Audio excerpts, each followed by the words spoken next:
A warm welcome to this month's War Culture event. For those of you who don't know me, my name is V. Pollock and I am Dean of Culture and Creative Arts at Newcastle University. And for those of you new to War Culture is a platform for discussions of issues relevant to the cultural sector in the North East. It's facilitated by the university, but we hope owned by all of us.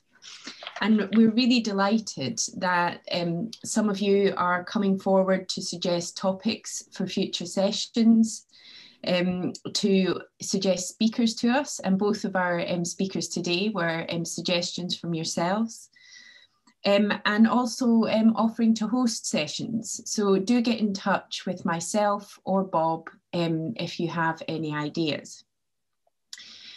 We try to be agile and responsive to issues as they arise, so our programme is quite flexible.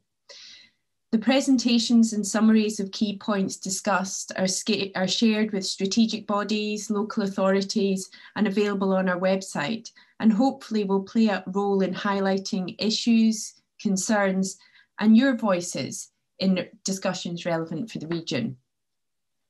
Apologies that we didn't see you last month. One of our speakers couldn't join us, but we're delighted to be rescheduling the event to next month. So next month we'll be looking at the issue of distinctiveness. So please set aside the time in your diaries. But this month we're here to discuss the relationship between arts and the rural. Obviously, the rural plays a significant role in our region's cultural economy. And yet much emphasis nationally is on cities being at the cutting edge of creativity, urban creative clusters, and often much attention focuses on urban venues. And while the rural is gaining prominence in cultural dialogues, quite often analysis and the conclusions reached discuss the rural as a counterpoint to the urban, or they try and understand the rural through urban-based research, rather than seeking to understand the distinctive characteristics of the rural itself.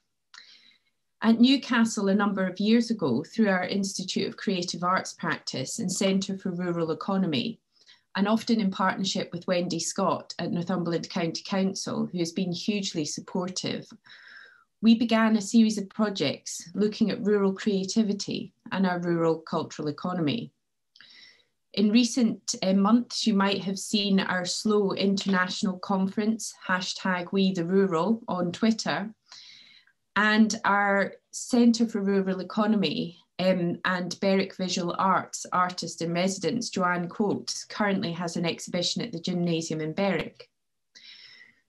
For all of these reasons, we're focusing on the rural now, but also as we have just launched the third of our National Innovation Centres, looking at rural enterprise, in which we're intending to embed and grow the work looking at rural cultural ecologies. And so it's important to have your voices and thoughts here at the very beginning of this process.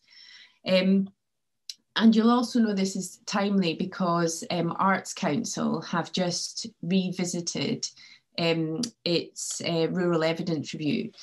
So it's a timely topic for many reasons, and we're delighted to have two speakers with us to share their knowledge and experience.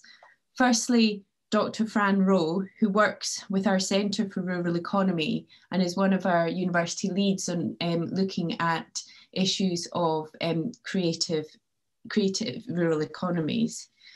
And then very delighted to have Crosbie with us, who is the Artistic Director and CEO of the fantastic multi-award winning drama, theatre and learning company Mortal Fools, based in Northumberland. So I'd like to welcome Fran now to really open up the conversation, and I think she's going to give us a few provocations to think about. Fran. Okay, thanks very much, V, and thanks for that introduction. It's great to be here, everybody. I haven't sort of been in this network for a while, been busy working on other projects, so it's really great to be back. As Vee said, I'm a researcher in the Centre for Rural Economy. I've got a background in rural development. I worked for the Regional Development Agency for quite a long time, helping rural economies and businesses. I was involved in national parks before that. And I'm sort of relatively recent to academia, I guess. And I was lucky enough to work on a project a few years ago called Northumberland Exchanges, where we worked with small rural arts organisations and creative organisations looking at their future sustainability through a kind of process of knowledge exchange and co-production. And I became really interested in arts practices and creative organisations and their role in rural development, and that's an interest that continues. So it's really great to be back and speaking today. I'm going to share my screen now. See if I can get my presentation up. Yep, there we go.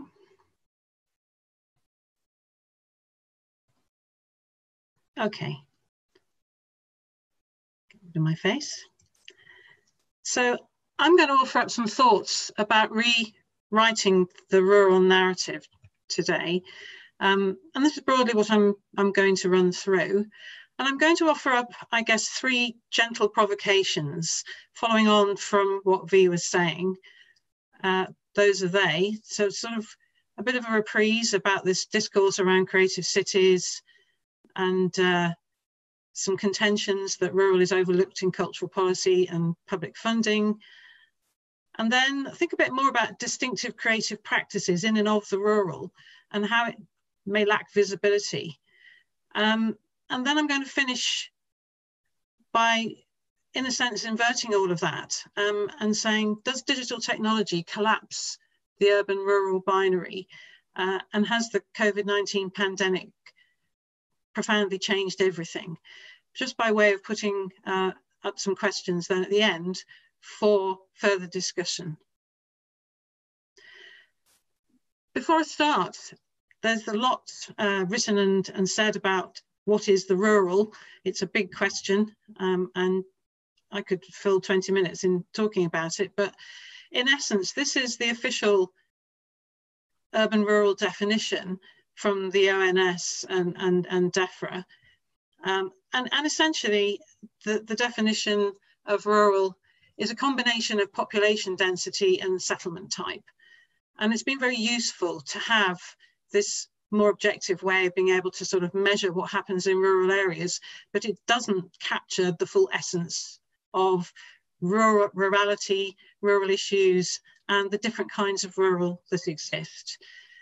And sort of, there's a cultural imaginary around the rural idyll as a more natural and less pressured way of life away from urban centres, a higher quality of life perhaps. And it's really quite interesting how this notion of a rural idyll, which has long historical and cultural roots, persists today as a kind of cultural imaginary, but also as a sort of desired place to live. So this is the first of what I've called the rural narratives, and it's about this notion that cities are the basis of creativity and cultural production, and the kind of hubs of creative innovation and regeneration. And there's been lots written about the creative class and creative cities, culture-led urban development, creative quarters. And of course, that's been great for cities and for regions. We only have to think about the culture-led regeneration in Gateshead to have an example on our doorstep. So it's not to detract from any of that, but there's a kind of implication that rural areas are sort of less interesting and more backward when it comes to the creative arts and as locations for cultural investments. And that cultural policy has tended to neglect or ignore the distinctiveness of the rural. When the HRC did a report on cultural value a few years ago, it didn't have very much to say about the rural, except as a kind of residuary category in comparison to the urban. So it very much brought an urban lens to bear and didn't really have very much to say about the rural. So the discourse has kind of put forward this idea that there might be a kind of exclusion by default going on. Although, as we said, that is actually starting to shift and change, and rural scholars have been writing about this and critiquing this urban perspective and putting up an alternative viewpoint. The second part of the rural narrative is that arts funding has been disproportionately skewed in favour of investments in urban areas. The evidence is a bit mixed on this, really, and I don't want to kind of dwell on this, but the Arts Council's latest rural data and evidence review has suggested that in some categories of funding, rural areas have done very well, and in others, relatively speaking, investments are lower in rural areas. And the national portfolio has remained relatively constant at about 2.5% of total investment. There's quite a lot underlying these figures, so it's not as simplistic as the headlines might suggest, but there is this perception, and there's been a number of organisations active in sort of advocating for a better deal for rural areas in terms of cultural spend, and indeed spend away from London, which is part of a kind of wider debate. But there has been declining investment from local government in arts and culture across the piece, and this is a real problem in rural areas because local authority investment has underpinned a lot of local cultural infrastructure.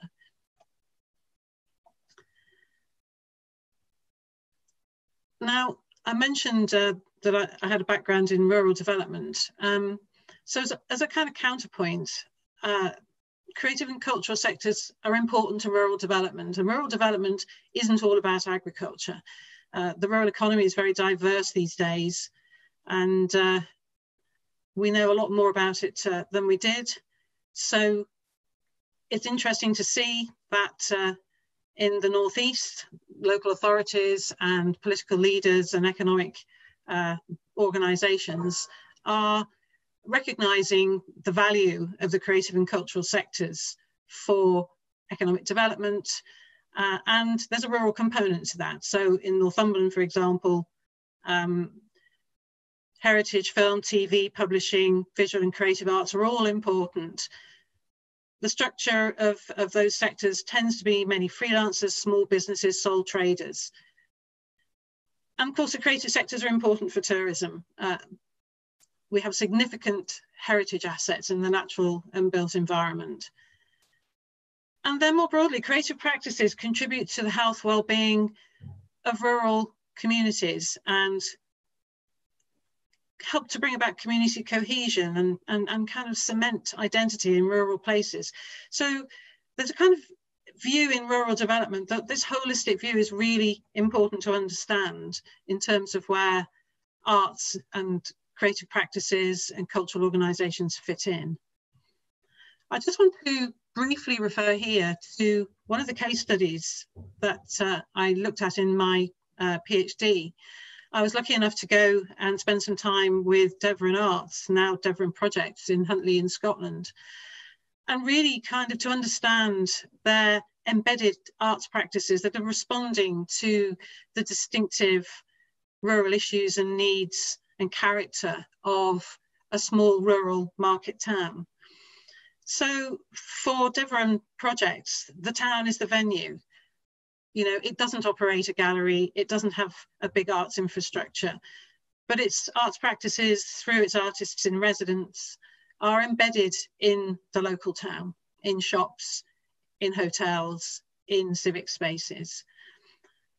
But its engaged practices have also helped to surface important issues for the locality, and those haven't always been comfortable for members of the local community. So one of the projects I looked at was Music for Street Fights, which in essence was drawing attention to the drunken brawls that took place on a Saturday night as a kind of counterpoint to the idea that this was a peaceful market town, but it had its own share of problems, but they manifested themselves slightly differently, and they were hidden away rather than in view. But this surfacing of issues kind of helped really with the processes of change and in understanding the nature of place. And many people that I spoke to really felt that having this arts practice over a long period of time in this place had really helped to put Huntly on the map and cement its identity as a creative location.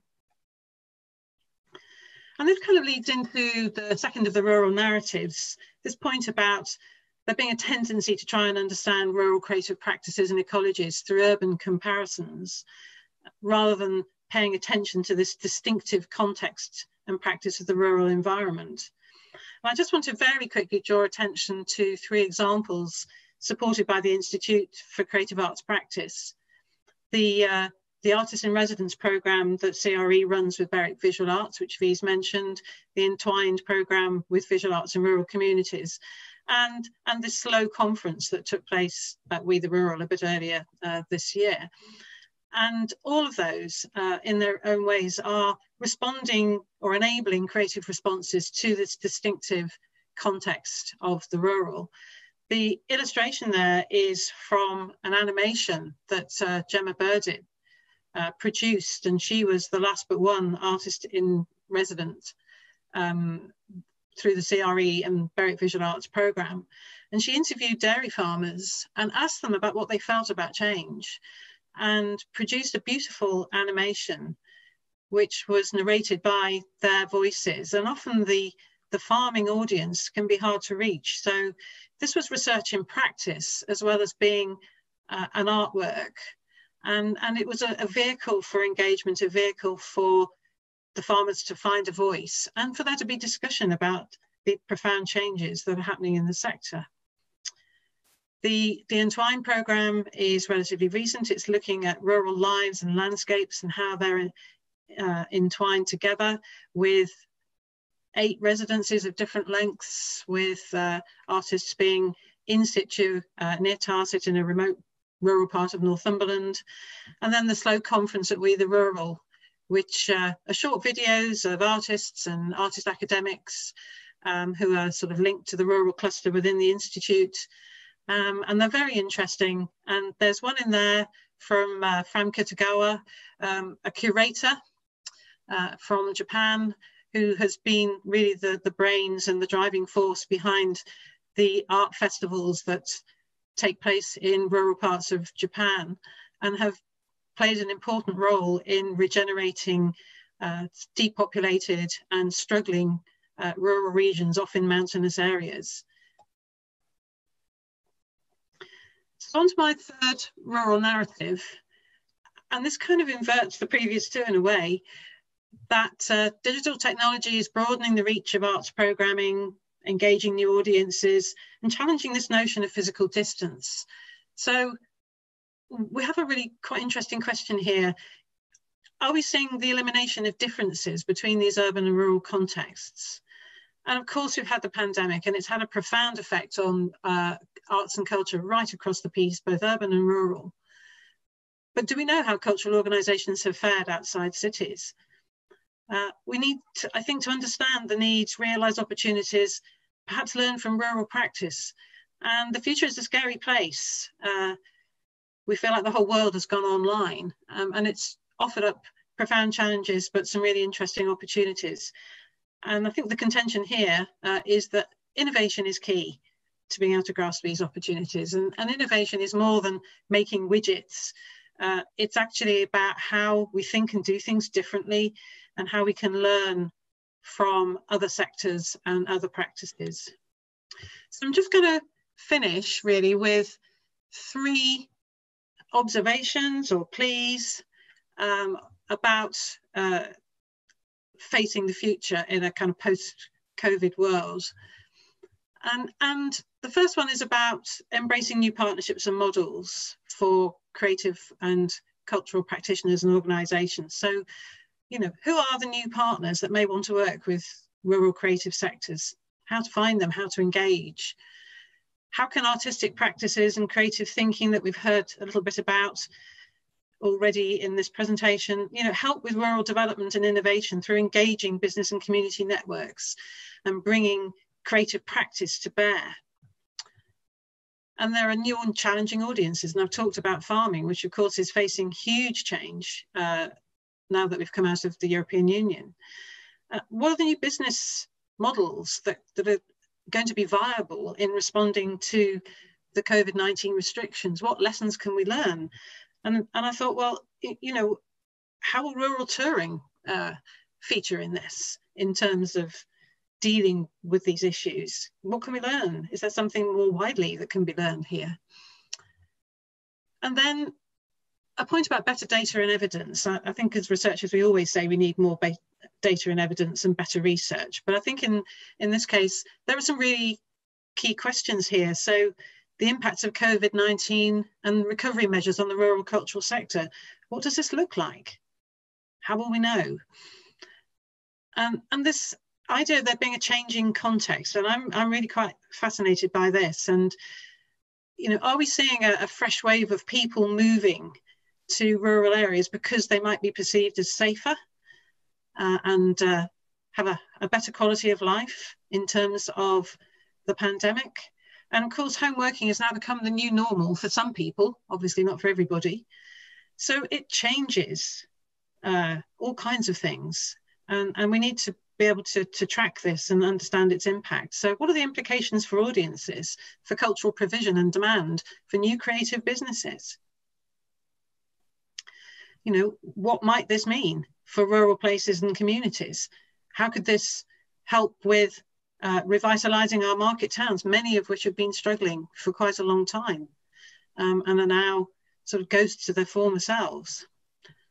And finally, the digital connectivity enables innovation, and it's absolutely essential. And we know it's a critical issue in rural areas, and that in some rural locations, connectivity lags behind urban areas. So it's absolutely essential because it's an underpinning for new ways of working. For example, interpreting rural heritage, fostering new creative collaborations with communities and visitors, reaching new audiences. And for creative producers, for accessing markets, growing incomes, and for developing these networking and partnership opportunities that I've referred to.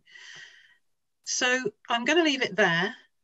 I've put up a final slide just with some further context to follow up.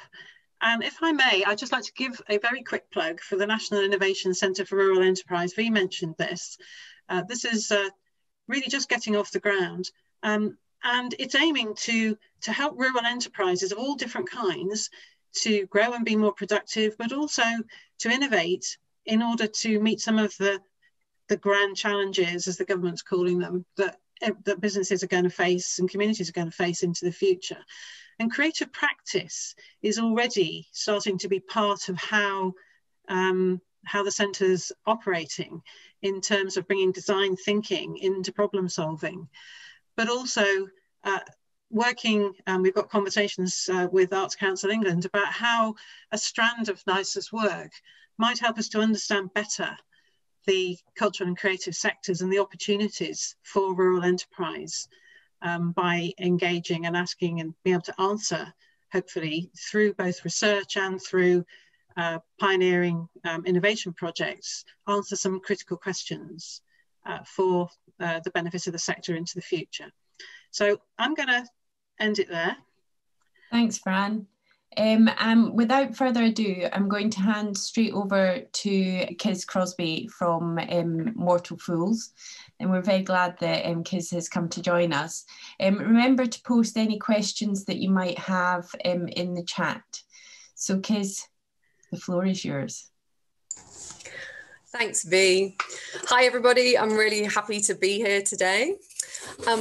So I'll just dive straight in, basically. So rural arts, as Fran has already talked about, and companies based in rural area are often seen as the poor second cousin to those based and working in urban environments. But why is that?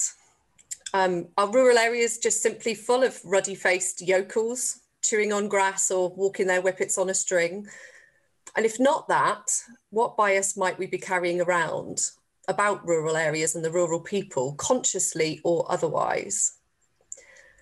As the leader of an arts company based in a rural location, I sometimes feel as though we're looked down on by peer companies in urban areas. There's an undertone of you're in Northumberland, so you don't count as much as we do. Or we didn't think that you'd want to be involved in this because you're based out there in Northumberland. It feels like we have to work harder to prove our worth. But today I am delighted to be here representing Mortal Fools, a theatre company which was formed in the villages of West Northumberland, and to share with you how we've bucked any stereotypes, innovating, growing and producing great work, which is now engaging audiences across the world. Just going to share my screen. I don't know why we always feel the need to tell everybody that that's what we're going to do, but there you go. I hope everyone can see that all right. Oops.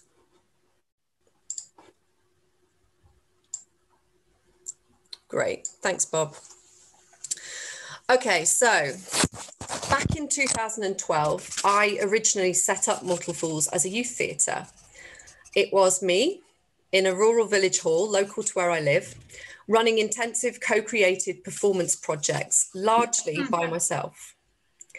I didn't have a particular plan in mind, or at that stage envisage setting up a company, but I did know that I wanted to provide access to high quality theatre and drama activities to those young people that were living in rural communities, and to generate new work opportunities for me and for other artists like me living and working in rural areas.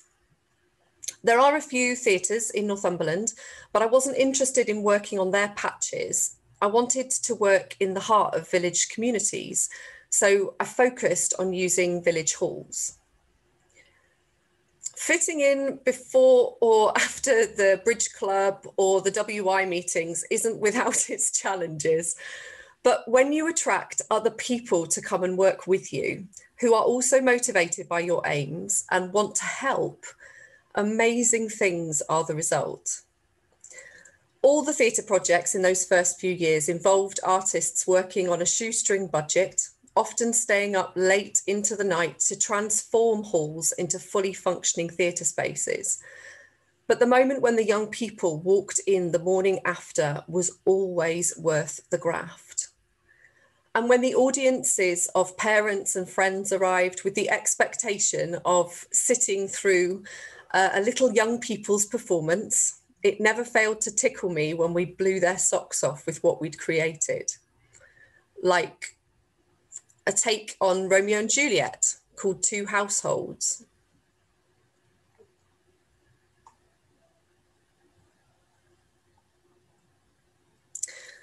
Or a Halloween project about a toy shop where the toy maker is trying to make toys come alive, inspired by Mary Shelley's Frankenstein.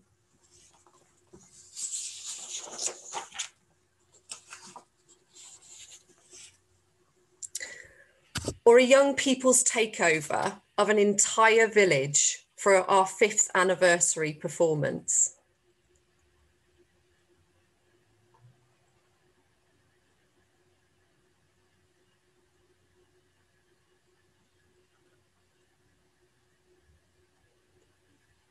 About 4 years ago, we decided to take Mortal Fools in a new direction.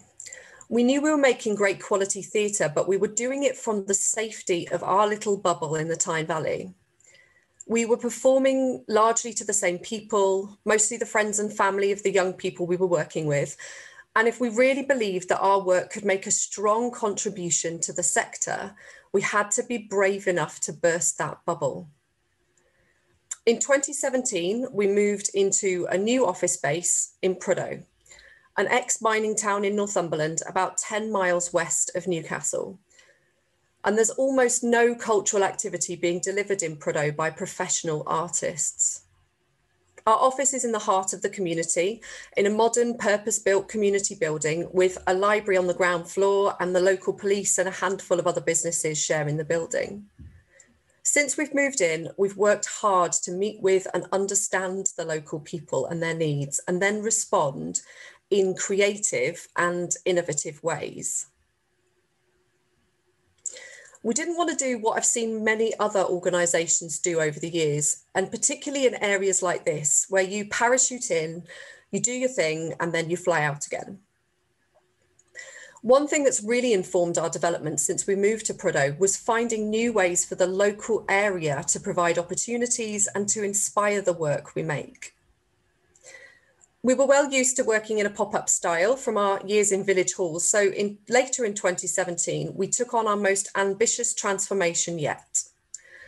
A short-term lease of an empty shop unit on Prudhoe's High Street, just across the road from our office building. With something like 50 litres of black paint, lots of scrubbing and even more imagination, we transformed the shop into a studio theatre, staging our first production with a professional cast as an alternative Christmas show for family audiences. That show was Mylva, written by Northumberland writer Danielle Byrne, and her first full play, which was designed to support children to deal with worries and anxiety. The shop had no heating, and so an hour before every show, we carried out an industrial gas heater to warm up the space. The audience snuggled up on living room furniture that we hired from the charity shop down the road to watch the show. And if you're going to do something bold like this in someone else's community, you better make sure it's good.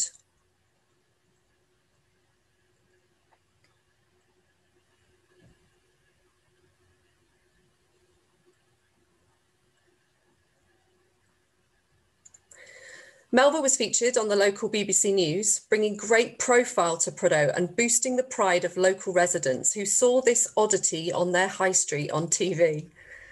It had 21 sellout shows for a mixed audience of about 60% local people and about 40% of people visiting Prudhoe from elsewhere, spending their money in the town that they otherwise might have just simply driven past on the A69 bypass.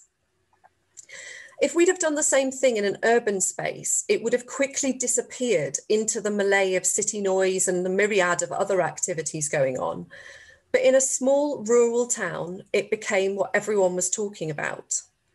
They talked about it in the schools, in the pubs and social clubs, and when they were on the high street doing their shopping, whether or not they came to see the show. People were engaged and wanting more.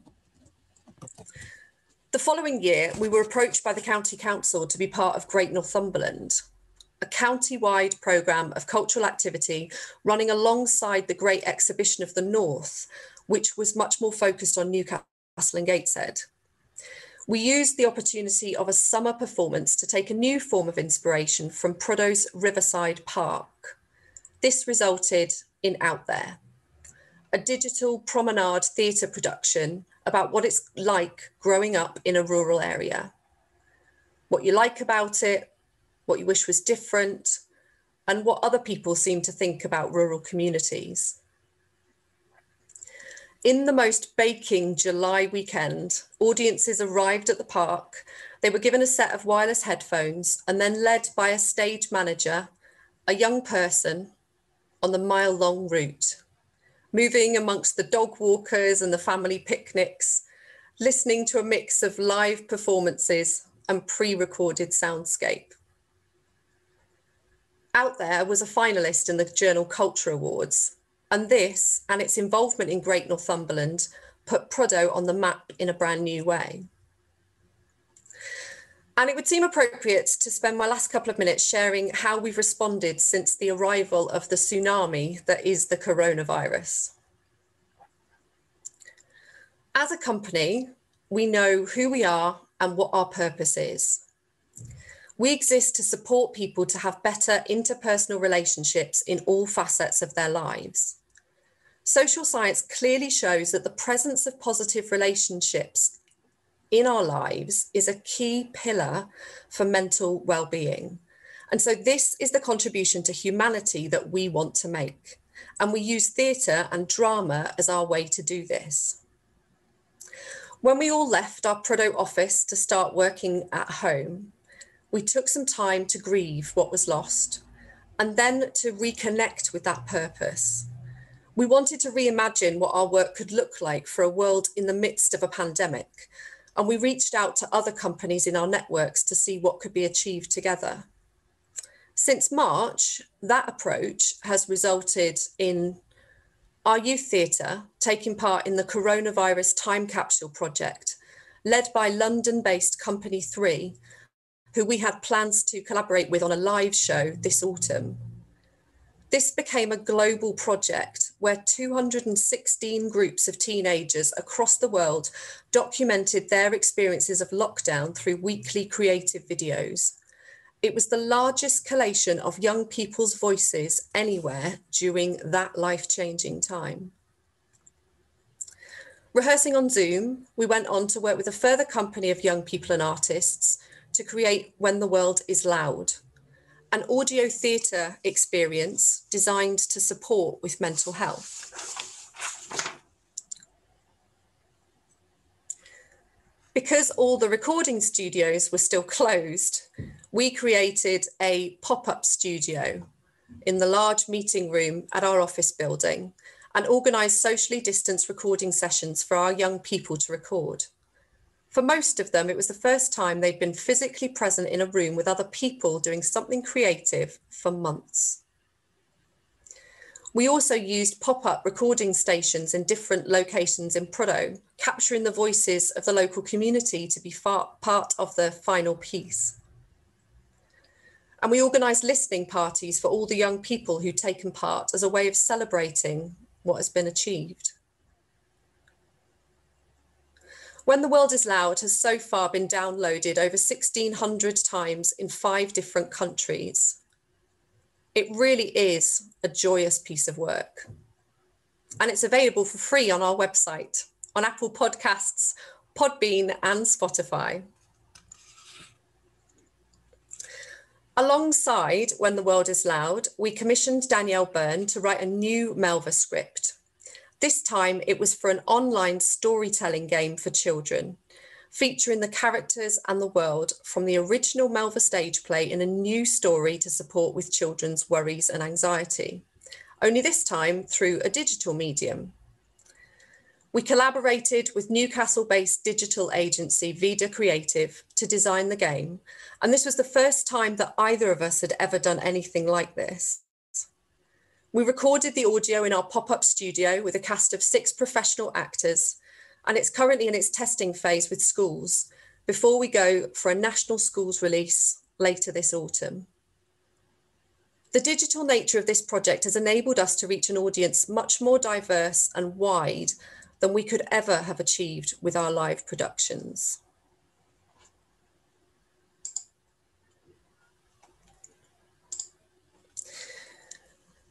Work produced in rural locations can and should be innovative, progressive, and shared far and wide. The only way that we're going to change the preconceptions and out-of-date views that rural arts are somehow backward is for those of us to base there, to break out of our bubbles and to position ourselves amongst the leaders in our sector. I'm delighted that Mortal Fools has just received £140,000 from the Cultural Recovery Fund, and that will support us to continue to drive forward this innovation for the communities that we work with, to reach national and international audiences, to create new ways of working with our multi-sector partners, and to provide work for the freelance artists who are so fundamental to our sector. And all this from our humble rural location. Thank you for listening.